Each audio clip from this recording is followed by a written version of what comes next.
Porque é muito importante aprender a fonética do seu idioma-alvo. Então, já aconteceu com você de você ter estudado muito a gramática, vocabulário e tudo o resto, só que na hora de você tentar entender dois nativos falando juntos, por algum motivo você não consegue acompanhar o que está sendo dito. Pois muitas vezes isso é devido à falta de sensibilidade aos sons do seu idioma-alvo. Então, em todo idioma existem sons que não existem no seu idioma nativo.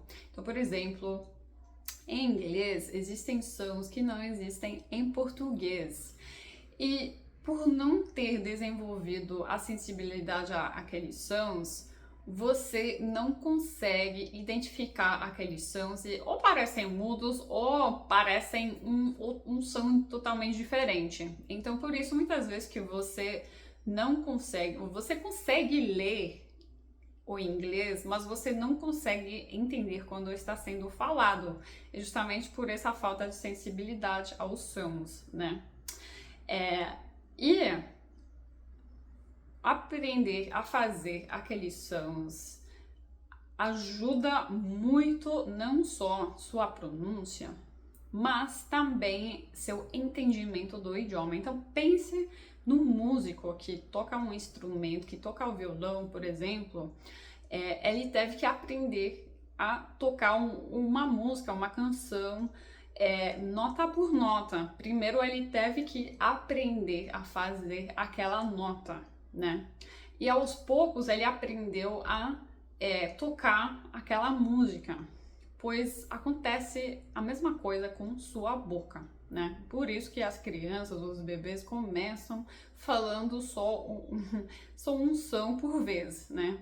Então, você foi treinado aos poucos a fazer os sons do português, mas não no inglês. Então, a gente tem que voltar ao começo e aprender a fazer aqueles sons que não existem em português. Aí, aos poucos, você vai refinando aqueles sons, né, na sua pronúncia, e sua boca é como um instrumento. Para fazer cada som, ou todos os sons, você precisa movimentar a sua língua, como também sua boca, de uma certa maneira, para fazer aquele som, igual a tocar um violão, por exemplo. Você tem que colocar seu dedo numa posição específica, igual com sua boca.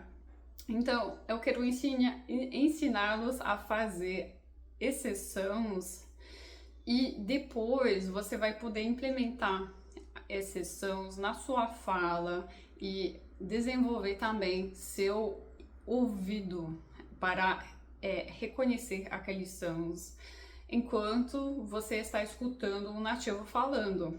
Então, meu sotaque americano, isso vai ser baseado num sotaque americano, mas para mim estudar fonética foi o divisor de águas, porque eu aprendi o espanhol usando os métodos não tradicionais, mas típicos de quem estuda sozinho, né? De escutar música, ler livros e também falar com nativos e tudo o resto, mas eu cheguei a um ponto que eu não conseguia escutar ou entender quando nativos estavam falando entre si. E foi o estudo da fonética que mudou muito meu entendimento do idioma. E depois, para aprender o português, eu aprendi diretamente a fonética, né? Foi a primeira coisa que eu fiz.